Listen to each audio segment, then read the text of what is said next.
Hello and welcome to Yesteryear's Mac Games, where today we're taking a look at a particular game mechanic shared by two games, but used in two completely different ways. The games are Poing and Ricochet 3D. The latter is currently what you're looking at. Now, the objective is simple enough. Navigate an object into all the targets by placing bumpers around the playing field. So let's begin with Poing. Poing debuted in 1993. Its graphics are typical of a shareware title of its era. It also features a host of daft sound effects and a number of upbeat tunes in between levels.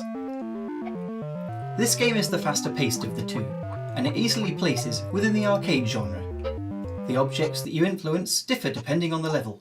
You could be bouncing a ball, a rocket, an ant, or a different kind of ball.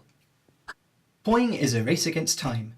You have 1 minute to collect all the targets, through influencing the direction of whatever it is bouncing around with bumpers. You can place them, flip existing ones, and remove them completely if you need to go straight ahead. There isn't, however, much time to plan your route.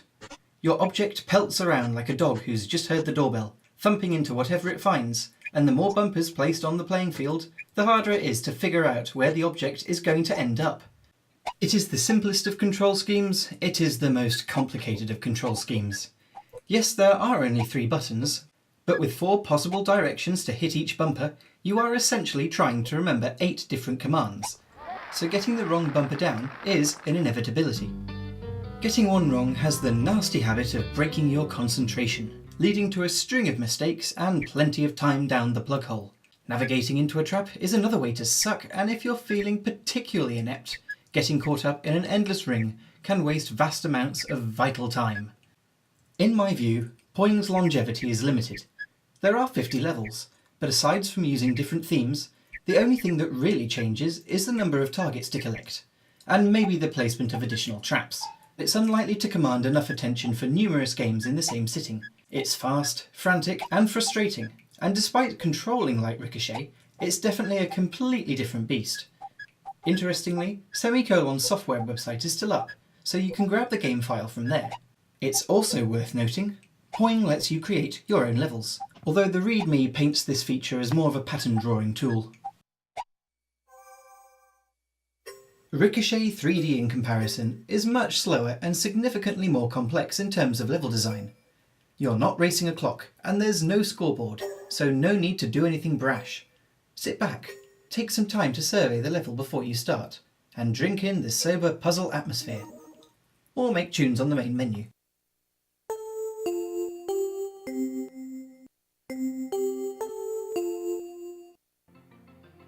This game's isometric viewpoint with pre-rendered 3D objects wasn't always here.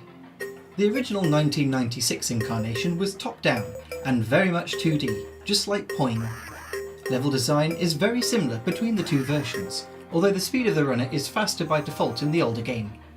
Ricochet 3D, however, does let you adjust the runner's speed, which is a nice touch.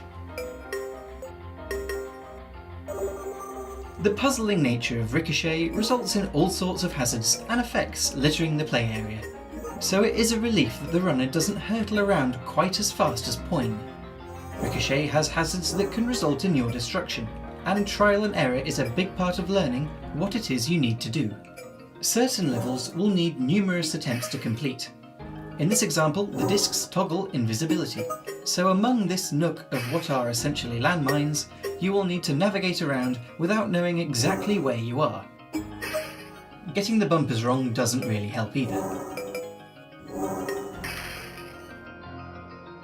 A special mention goes to level 28, which plays itself very slowly. Go and brew some tea or something until it finishes. Unlike Poing, you cannot remove bumpers, so your influence on the pre-existing ones is limited to changing its angle. It's entirely possible then to land yourself in situations where there is no breathing space whatsoever, or block off your route entirely, as I've done here, necessitating a restart. The targets also vary. As well as the standard ones, some will need to be run over twice. Some split into 4 upon contact, and others, titled diamonds, can only be collected after all the standard ones have been acquired. Ricochet then satisfies in a different way. You will need to be calm and calculated to do well at it.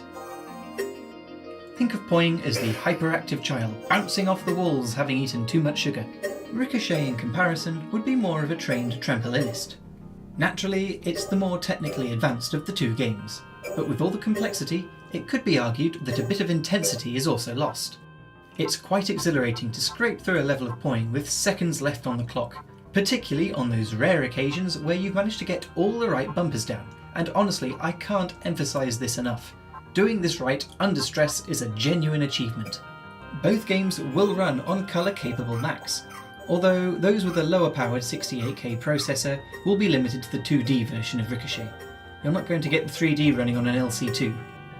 So, for paddle bashing, target smashing, hazard crashing games of precision, both Poing and Ricochet hold up well.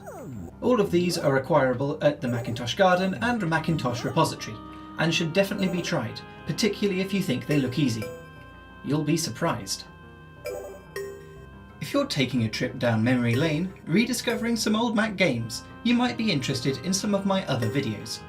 Subscribing will keep you up to date with future Yesteryear Mac game content, so that comes highly recommended as well. So, thanks for watching and stay tuned for more.